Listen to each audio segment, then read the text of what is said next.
Hi, my name is Tadiro Chanyu and I'm your host for the Creative Economy Conversations. This is a space where we're taking everything that we're learning through British Council's So Creative e-learning course and bringing it to life through the various conversations that we'll be having with practitioners, people who are moving and shaping things in the creative space in Africa. So please do take a seat, sit back, relax, and make sure you glean into some of the nuggets that we are learning from these amazing creatives who've taken their time to share with us. Let's create and let's build. Joining us today is an amazing lady who has mastered the art of weaving heritage into fashion. She's making waves with textiles and amazing ideas in the creative space. And I'm excited to be hosting Nkanyeziyethu Malunga today. Welcome to the Creative Economy Conversation. Thank you so much, Tariro Nyabonga. I'm happy. I feel honored to be here. I'm the one who's honored to host such creativity. I mean, I've been learning a lot from these conversations, and I'm so excited to hear what you have to share with us today. And before I go too far, congratulations. We've just come out of Zimbabwe International Trade Fair, and you've won an award. Tell us what that is. Thank you. So we came second. We got the silver. What do you call it? Oh yeah, we came second. For the best fashion or clothing leatherwork under that category, clothing, leatherwork, and which other one? Category yakhona. Second to, I mean, you have your Abo Edgar's Yes, and that was taking part first. in the Edgar's same. was first. Yes, Edgar's was first. So that's a big deal because you're coming from, I mean, that's a big retail store. And here we are with It is. our darling Ganu featuring. So that was a proud moment for us. I'm learning so much. I'm learning so much. I'm also acknowledging ukuthi it's not something that I could have achieved in isolation. Absolutely. There were a lot of hands that took part in making the exhibition year two for what it is, for outcome lana.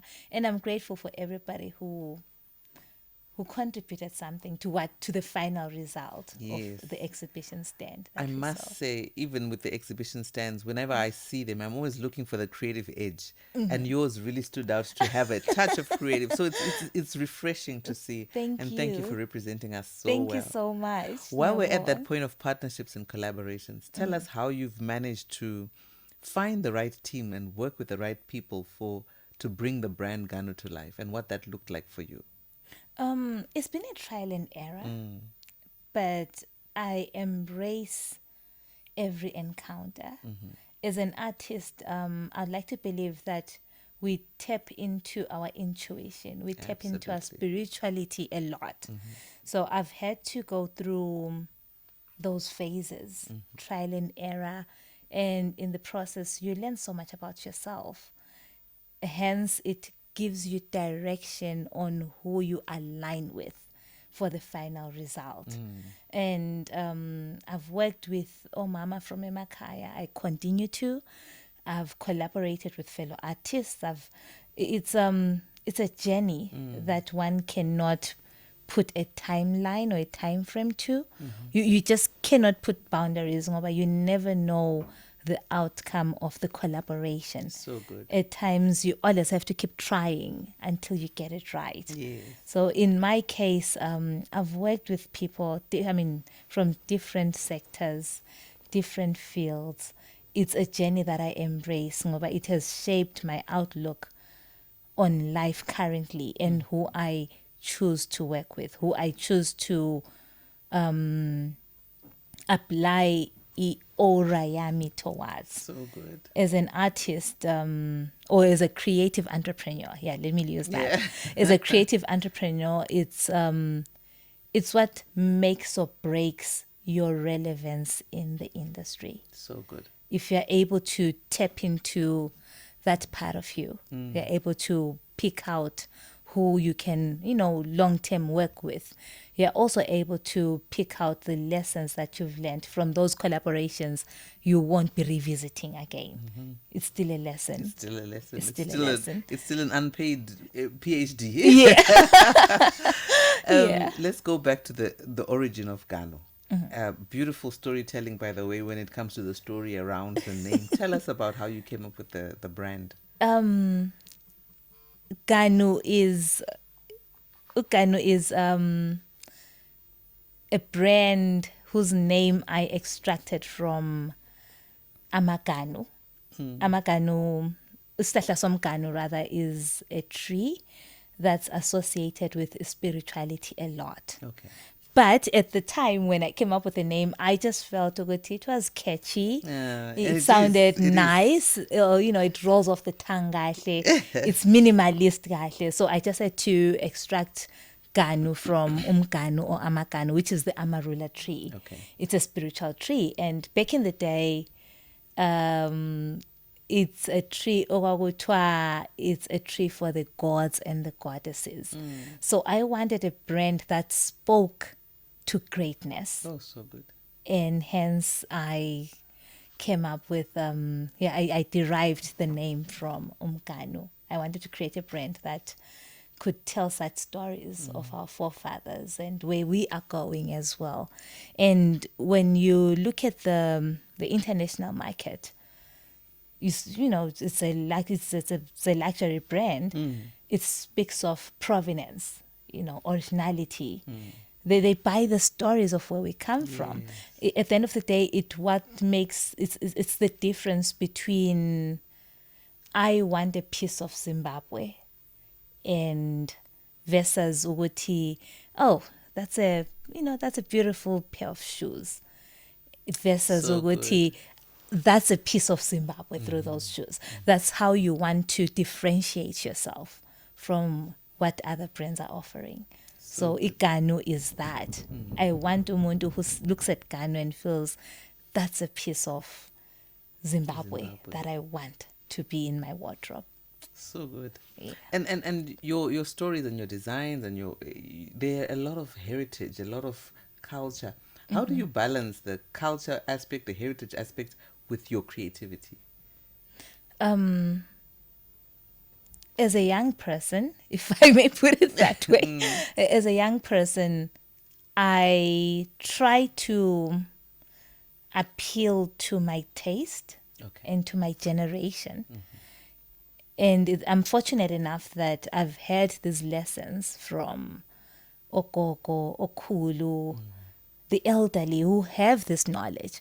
So I try to package it in a manner that appeals to me first as a young person.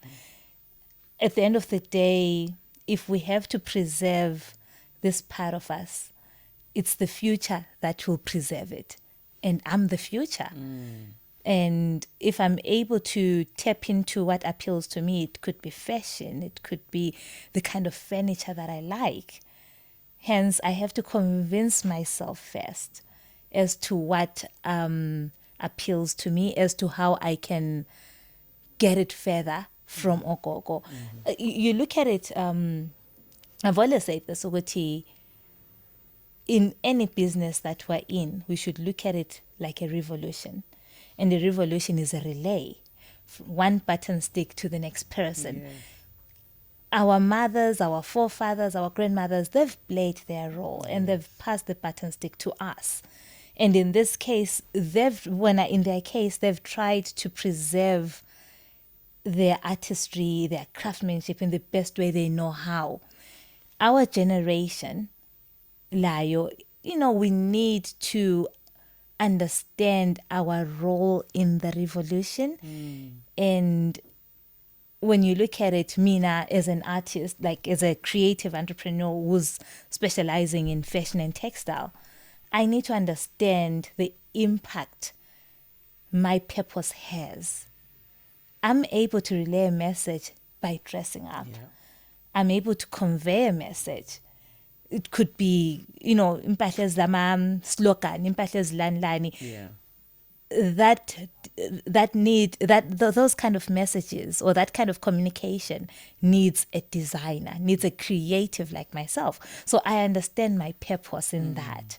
So yeah, I hope it strikes a balance. So understanding purpose yami in that part of the revolution gives me a chance to, contribute towards that. So good. And when did the revolution start for you? Take us back to the young star, the young car. Where did talk to us about how that started for you? I've always loved art. I've always been a fanatic of the creative sector. I don't think I can. Well, if I wasn't in the field that I'm in now, I'll probably be doing something to do with animal husbandry. Really? I love animals. I love did hear farming. you're a farmer as well. Yeah, I love animals a lot. So I'll probably be a vet, maybe. No, something to do with sciences. It's something that I'm passionate about. So for me, it's a bit of a task for me to try and put a specific timeline or a time frame to it. Ukuthi, I started here, but for the purposes of sharing with abantu, when I dropped out of school, came back home, and people appreciated the stuff that I used to put on. Every now and then you have someone saying, "Oh, Guy, where did you get this?" I'm like, actually, I made it. I can make one for you. But at the time, I wasn't even making any profit. I was not even breaking even. I mean, in retrospect, it was just my loss after my loss. But I was more than happy to make something for someone. And 10 plus years ago, that's when I took the direction of making it a career. But as a kid, people would call. I was in primary. People would call and they would request to style their duke, and I was in primary, and I'll be given those mbabanga sweets, as payment. and I'll be happy. I'll be more than happy, and I've always loved art, and I think it's something that has been there ngingakazalwa lokuzalwa. So it's a calling. Absolutely. For me. So you're saying you took the steps now to redirect yourself to run yourself as a profitable business. Yes. So what are those steps that you took to say, okay, now this is what we're going to put in place? What systems did you put in place? Firstly, you want to make as many mistakes as you possibly can. Before it's part of the process of defining yourself as a creative. Make as many mistakes. Unfortunately, or in this case, let me say, fortunately, I didn't go to school to study creative arts or to study fashion and textile. Okay. I've never been to fashion school. It's only now that I'm talking about it now, which I'm realizing that I was able to master my creative direction. At this point, I can now make the decision to go study fashion. Yes, to now build onto what I know. Ngoba, had I started the other way around, for some people it works for them. Me knowing how my brain functions, it wouldn't have worked for me. It would have somehow diluted my affinity for the creative arts. So true. Yeah, it would have somehow diluted ilokuzane yami. And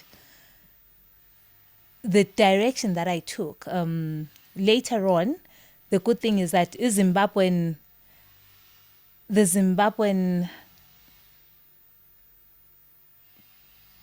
out of a lack of a better word, let me say, the Zimbabwean creative ecosystem is different from any other place, which is good. Different is a diplomatic way of yes. saying. Which is good. Yes. Which is good. It allows for us to explore. To experiment without that pressure of... experiment without any pressure. Yeah. Yes. So, given that, there's many opportunities that are at our disposal. I took advantage of such. Yeah.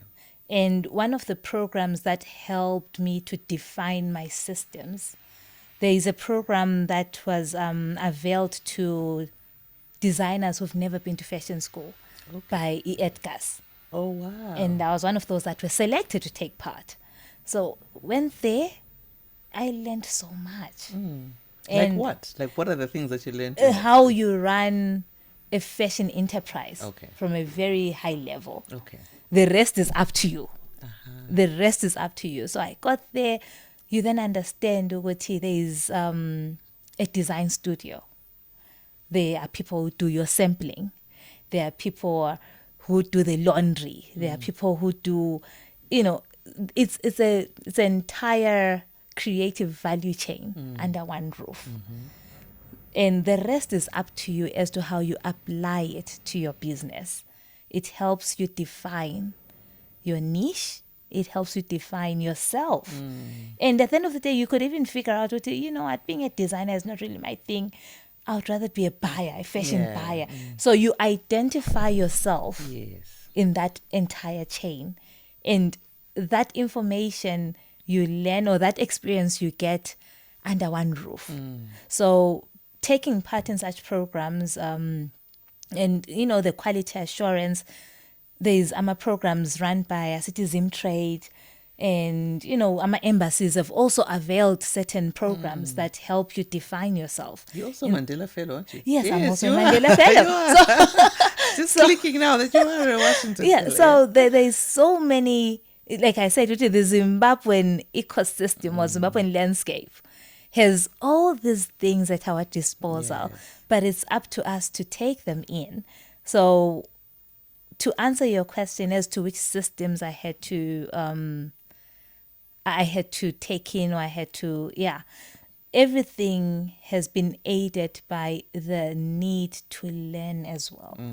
And not just taking and not just looking at my craft or my passion as just that. Yeah.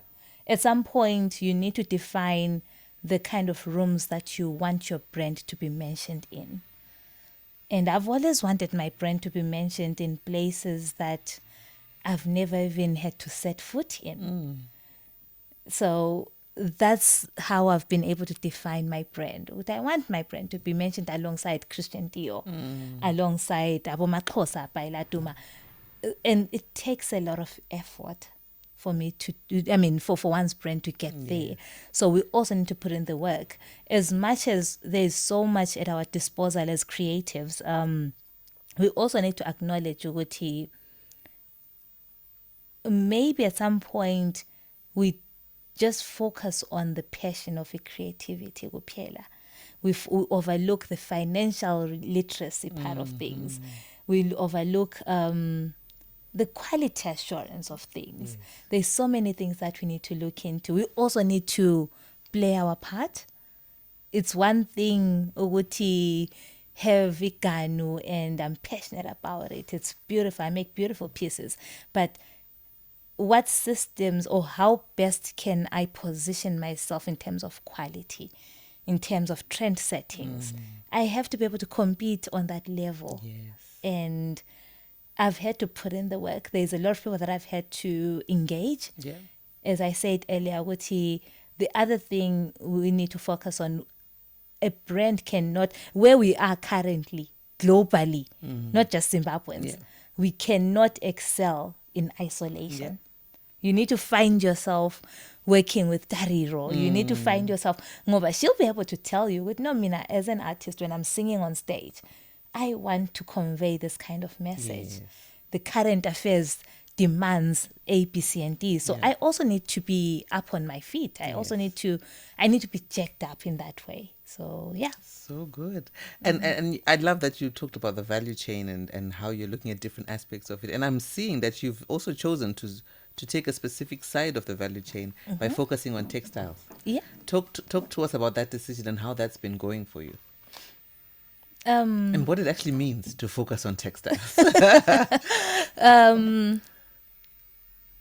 When it comes to designing, you don't just start with, okay, I have the fabric here. Now I'm making a dress.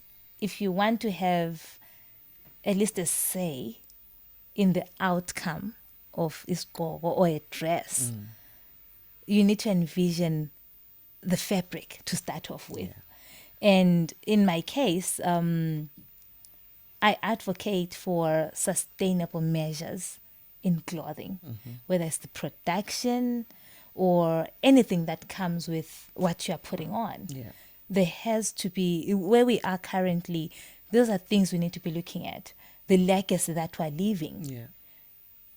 We found but we don't need to contribute to its decline. So good. Environmentally, culturally, spiritually, financially, economically, socio-economically. So we need to think beyond. And in this case, I'm a textile production or textile designing. It plays a major role in the pollution and, the sustainable measures of how we live and in so many other ways. So having that in mind, would textile production plays such a huge role. I wanted to position myself with we've got a story to tell. I don't think someone will come all the way from New York to tell our story better than us. Yes. This is Ganu, you use it to dye. They've got the New York story to tell. Yes. We've got a Zimbabwean story to tell. So that's the reason why I found myself being in this position. And maybe I didn't even choose it. It chose me. I'm not in a position to choose. It's too big for me. It's too powerful for me to choose. So I looked at where everything started. Every holiday, Mom would send us to the rural areas and would find my grandmother making itansi, or she was very creative. But as I grew older, I realized that knowledge was fast disappearing. And for me, the best way to try and hold on to that, or somehow to share it with the rest of the world, was through textiles. So if I'm able to, if I make a single dress, it will take time for the world to get to know about our story. Yeah. But if it's textile, I know that it's subject to, I don't know if I can say definition, if I'm sharing it with the rest of the world. It's up to you to how you define my culture. That to me is also a way of preserving what we have started, preserving the Zimbabwean story. And that's the best way to share it with everybody else. So me venturing into textile, I had all these elements in mind.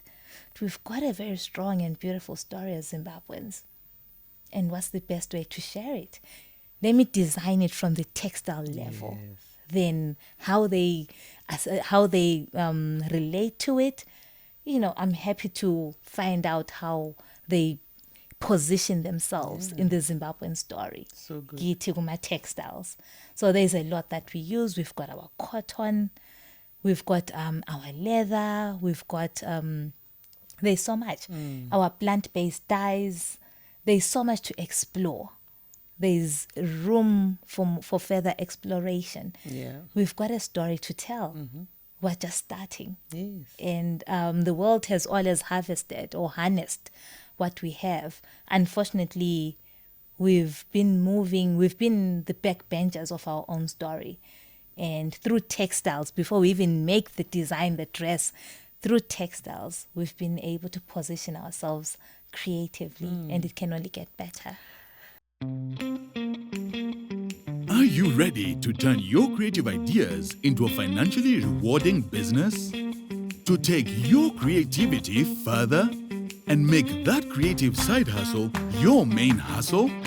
You can own your future with our So Creative e-learning platform, an initiative by the British Council. With So Creative, you set your own schedule and learn how to build your business for free. Our courses are tailored to creatives looking to build a business to bring their ideas to the world. We have a community of over 500,000 students registered and over 30,000 course graduates. Our courses are available online, and many of our students and graduates come from all over the continent. You could be next. Explore a world of creativity and take your pick from our free, self-paced courses designed to give you the skills to launch and grow your creative business. You can also try our more in-depth courses designed to give you essential skills to grow your creative enterprise, like raising capital to fund your next venture, impact entrepreneurship to make your creative enterprise an engine for positive change, finances for creative business to help you plan and manage your resources effectively, and creative economy policy making to help you better navigate regulations and stay informed on opportunities you can use to grow your creative enterprise. Register today and write your own story with the So Creative e-learning platform. And you know why that excites me is because we are actually sitting in an old factory right now. We are in Belmont, which used to be, you know, the hub of industry and production. So to see you get into the textile space and hopefully getting into massive production is exciting to see. How are you envisioning that going forward in terms of what magnitude and what scale are we looking at, and how do you see production coming back to those levels that it used to be in the fashion space? The world is shifting, Yes. and we need to find ourselves shifting with it as well. And yet we don't have to lose our voice. So rural production is the way to go right now. I envision factories being set up in the rural areas. That's where the knowledge is. That's where the manpower is. There's an influx lapha metropolitan, and there's we are maximizing on the digital space kakhulu, and that's okay. It will complement the efforts from the rural factories. I-lifestyle ekhona kathesi, I'm not sure if we can position ourselves to, you know, if we can program ourselves for the factory setup njengakudala. But that setup will be complemented better in the rural areas. It's conducive to set up a factory. And what better way? You have your farm lapha cotton, straight from cotton lapha, granary, then fabric, and you know, it will complement, you know, so I envision factories being set up in the rural areas. That's a story on its own. So true. And So true. it adds to the luxury component of what the world is looking for. Rural factories, rural setups, there's people there. So it cuts down a lot of, I don't want to say unnecessary elements in the value chain, but it will be, it's feasible. Yeah. It's feasible. Rural factories, everything is done there, from there to there. It's coming to the market. It's as a coming to finished the product. market. Yeah. Figure lapa, look at Bulawayo, or, you know, look at these metropolitan states as the design studio. Yeah. We've got the fabric over there, the textile over there. Here's the design studio, which then translates it to the global market. So let's create a value chain from the rural, from the farm to the runway. We need to shift our mindset in that manner. Farm to runway. Yeah, farm to the runway. I like it. It has to be feasible. It's practical. Yeah. And I see that happening as long as we apply ourselves. Yeah. It's not going to be a challenge. It's not going to be rocket science. It's the most feasible thing to do. So yeah, that's what I envision. Rural factories, indigenous fashion shows. Ngoba we need the buyers. Yes. Let's have someone coming all the way from Milan to, you know, ematopo khona ngale, to Gospepa eCholocho. Let's have them come down. That's where the products are. This is where the manufacturing is, you know, from there to there. And yeah, if we can't go to Milan, let's have Milan come to us. So as you're speaking, I'm seeing how your strategy is already planning out, because you're doing a lot of work in the rural areas with the women. I see you, girl. I see you. So talk to us about some of those projects that you have with the rural women, and what experience that is like for you. Not too long ago, someone reminded me of a project that I did during COVID. I recall seeing this man with a cup, wearing a cup as a mask, Yeah. simply because he could not access The actual mask. the actual mask, Yeah. which is a cause for concern for me.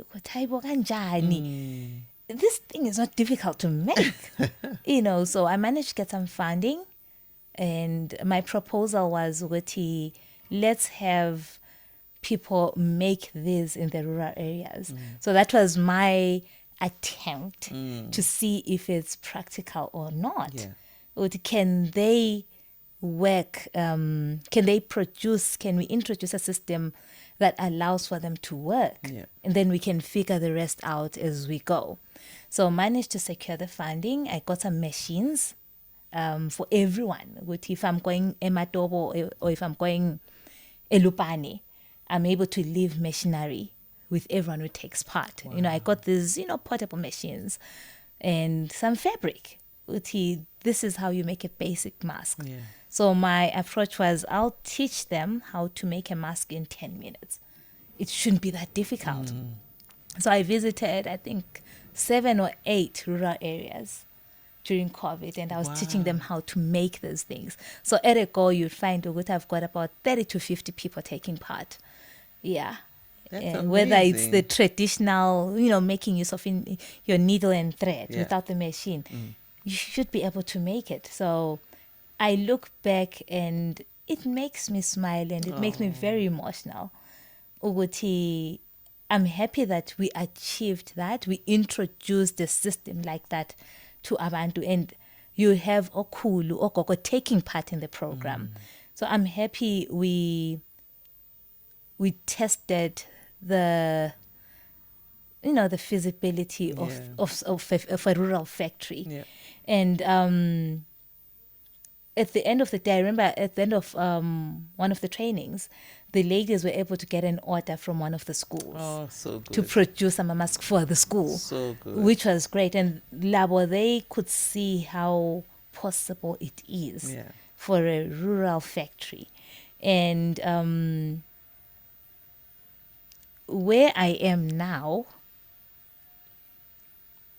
I think I've worked very well with the ladies.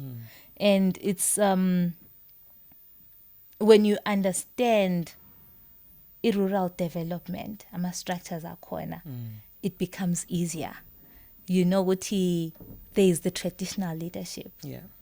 You acknowledge them. You go through them fairly. Then you acknowledge oh mama, they've got an association. Yes. And I think the mistake that we tend to make is that we assume we know better. But sis, they are way ahead. Yes. They've got They've got structures. systems that are They've working. got systems Yeah. that are working, which we need to acknowledge. Yes. It makes my life easier. Yes. So when it comes to the value chain, I don't have to go emakaya gatesi like every now and then. It's a matter of communicating with them. Okay, I need the following. Is it possible? Yes or no? Yes, Nka will be able to deliver, in a week or so. Oh, I need this kind of dye. Do you think you can, process it for me? And I need 40 liters of it dye yomni. Can you do it? Yes, Nka will send it to you by Friday. Wow. So I know since you're Pasini, and ngoba I've worked with them for so long, the quality assurance is it's an unspoken language that we both understand. That's so good. And having them come down, Lapa, if they're exchange programs, it makes life easier. So it's also not about exposure for me to knowledge. It's also about having them come down or giving them the necessary literature or the necessary knowledge that will complement my aspirations as a designer. Yes.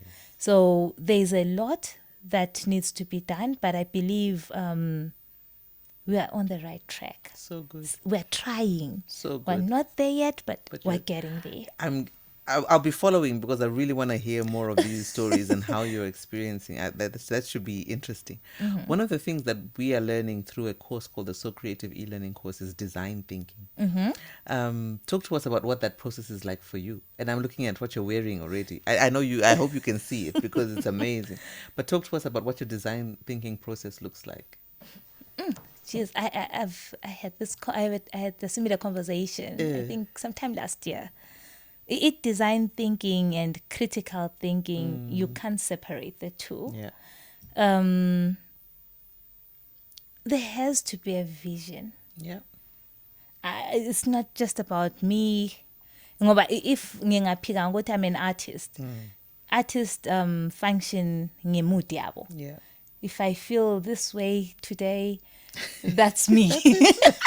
If I don't feel anything, I'll spend the whole day in bed. Yes.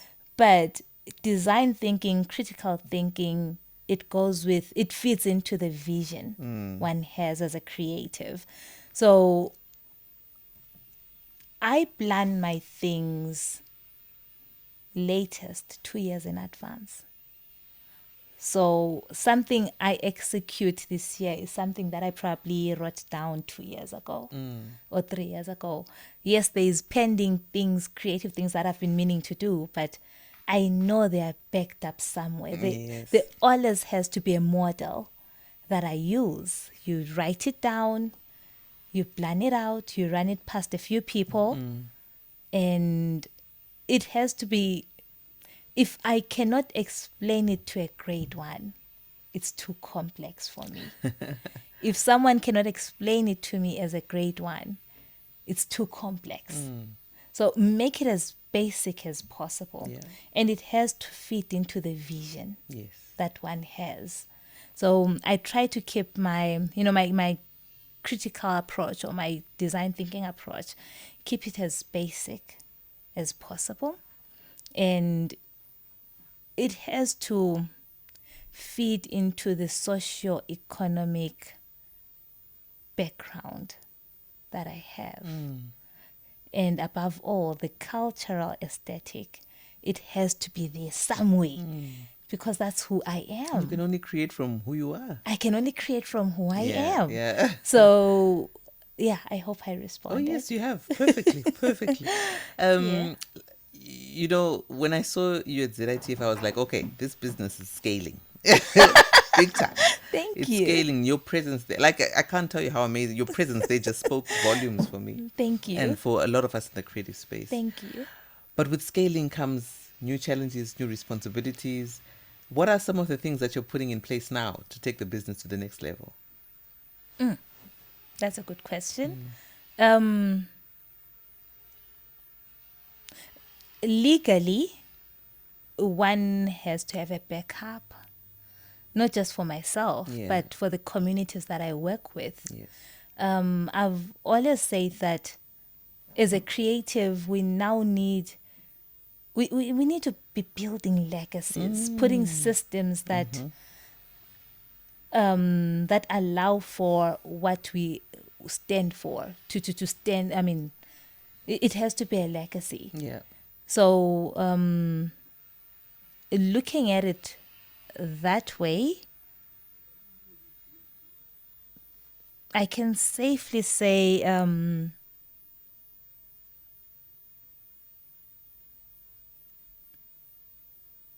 the legal aspects where we are currently as Zimbabweans, it's things that we need to be having at the forefront. Yeah. And also the ladies, the women and the men that I work with, I need to fit back. Yeah. I need to, plow back. Yes. They also need to be upbeat. They need to know what's happening, the current affairs, the current state of affairs, whether creatively, politically, or any other way, as it directly impacts our process. Yes. We need to be on board. Everybody needs to be on board. So at least those are two things that I can point out. Everybody needs to be on board. We need to acknowledge that we could wake up tomorrow and, the currency has changed. It will directly impact us, Yeah. the ladies and myself. So it's things that we consistently have to put in place. And given how things panned out at the ZITF, I realize how we need to move at a fast pace Yes. in terms of scaling up. Yes. We really need to move at a fast pace in terms of it's a good thing that people received the product very well, Yes.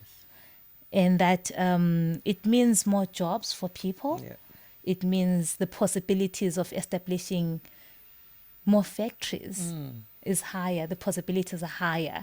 So in terms of scaling up, yes, there are things that need to be put in place. There are things that we need to acquire to allow for us to scale up even more. So you talk of your machinery, you talk of the raw materials that we use. So those are things that we need to sit down and, talk about. Yes. But it's been a great platform. And I can foresee how in the next 3 to 6 months, I can see how we're growing. So, yeah. I love that you mentioned that, because I also work with some rural communities, and one of the things that I've realized, and not even just the rural communities, our creative communities in general, when you are trying to professionalize, and especially working with rural artisans, it can be a bit difficult, a bit challenging when you're trying to put in some standards. So how have you been able to put in industry standards into the way you're working with the rural communities? I want to, with rural communities, what I've learned, you approach it through a traditional leadership, I see. lama association. Approach it from the traditional level, which then trickles down to our association abo mama. If we have to do anything productive, Wednesday is a good day because they're not, they're not at the farm. Yes. Yeah, well, so it's easier to have a mama at the, kuma community centers. Yeah. On a Wednesday. On a Wednesday. Once you acknowledge it that way, once you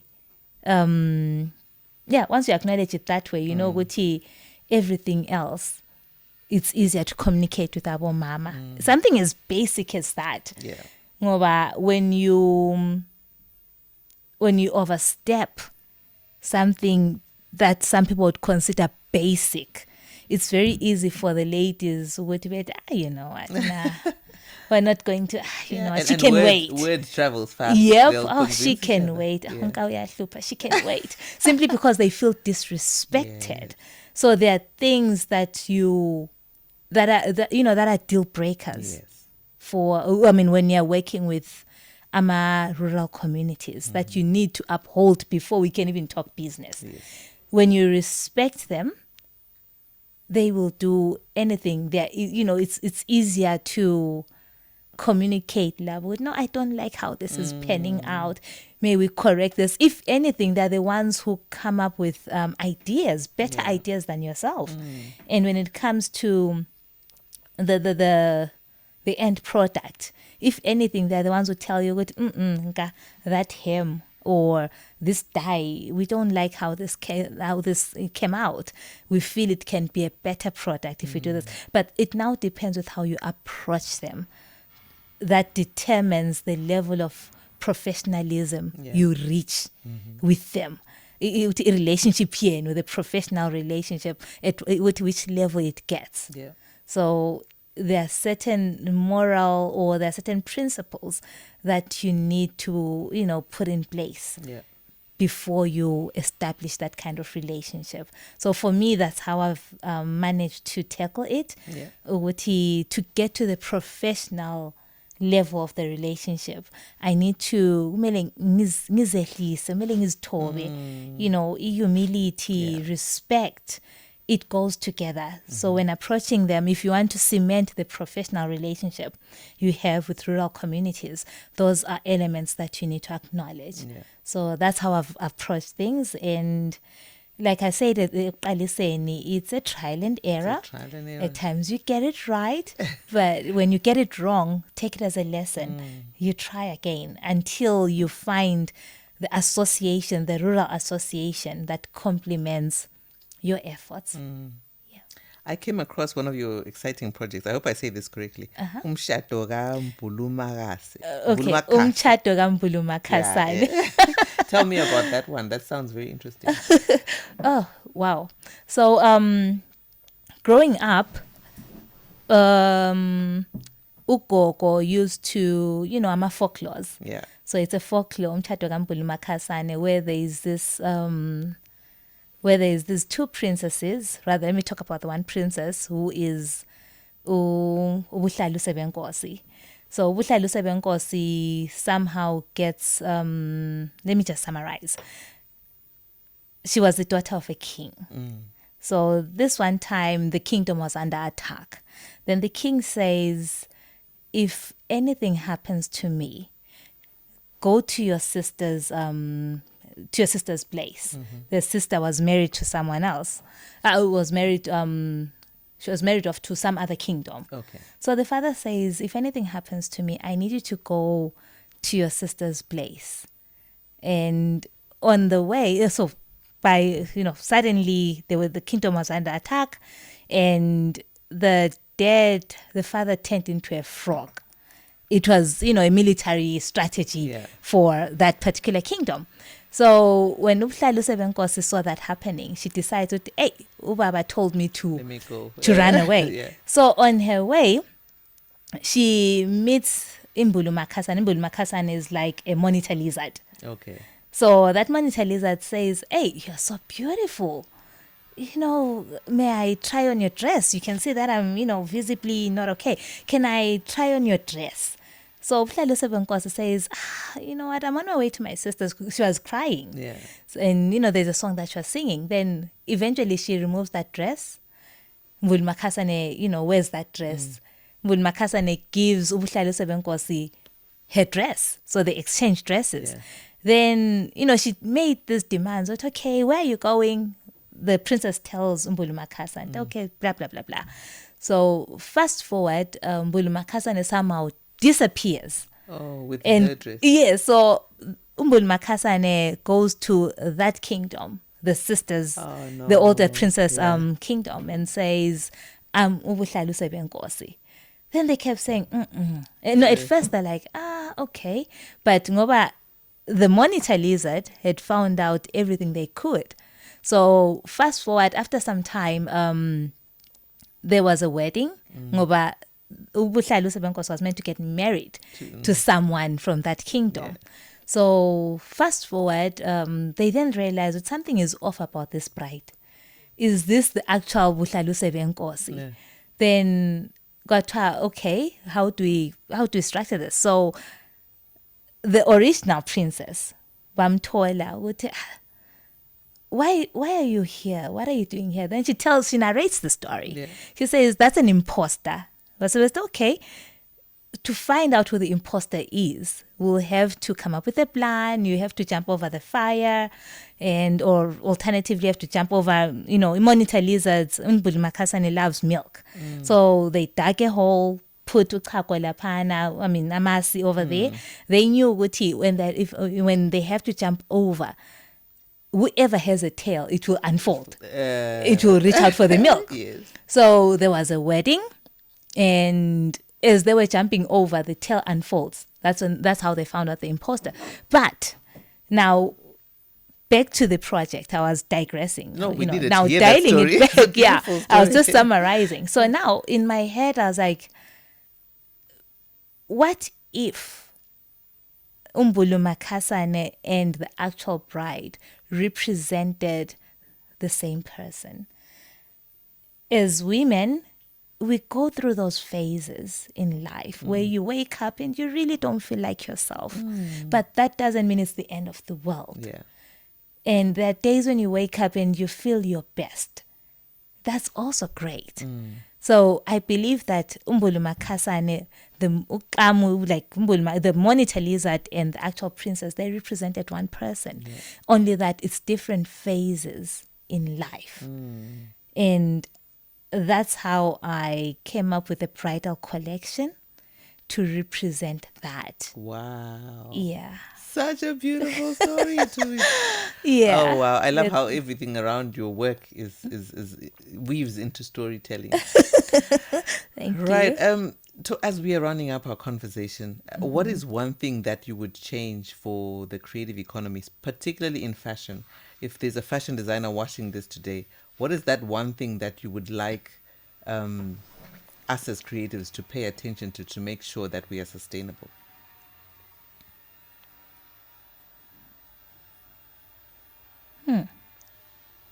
What's the one thing I think would be? I think we need to believe in ourselves more. We've got a lot of, let me not even say potential. We're past that stage. Yeah. We've got so much to offer. Yeah. We just don't believe in ourselves more. And maybe when we believe in ourselves more, we will then be able to share our narrative, So good. the African narrative. I mean, it's I believe that we've got so much to say. There's so much to capture creatively. And we need to position ourselves all the time to somehow contribute towards the growth of our creative sector, of our economy, of, to secure ourselves culturally and socially. But that all starts with with the belief in ourselves. Yeah. We are good. We are, right? We are good. But our voice is not heard enough. So we need to find ourselves somehow paying more attention to ourselves. So maybe learning more on how to communicate our story. So good. And what does Ganu have in store for us for the next 5 to 10 years? Or is that a secret? It's a secret, but I think no, that's the wrong way of putting it. Ganu would have established collaborations globally, stronger collaborations globally, collaborations that would revive our factories through a rural lens, maybe. And I'm sure it will contribute towards the creative voice. I want Ganu to be synonymous with strong African voices in the creative sector, whether through creative activism, creative alchemy. It's what I envision for Ganu. Yeah. And maybe So a beautiful. documentary or two, a book. There's not many creative books coming from Zimbabwe. Yeah. I want to build a legacy that will allow for my voice to be heard even when I'm gone. Beautiful. Legacy. And it's nice to see people who are being intentional about creating that legacy, especially in the creative space. Yeah. Thank you so much for your time. We really appreciate Thank you. the nuggets that I've personally learned, and I'll be taking into my creative craft as well.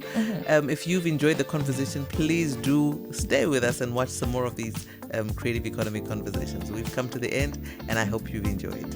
Thank you so much. Pleasure. Ngiyabonga. And that's a wrap for today's conversation. It's been an amazing time. And if there's one thing that you're going to take away from today, it's, look, the creative economy is here. The creative economy is here to stay. And we're here to build the capacities of all the practitioners in it. So if you like what you heard, if you like what you listened to, please do share, please do tell someone, and make sure you subscribe so that you can catch the next conversation.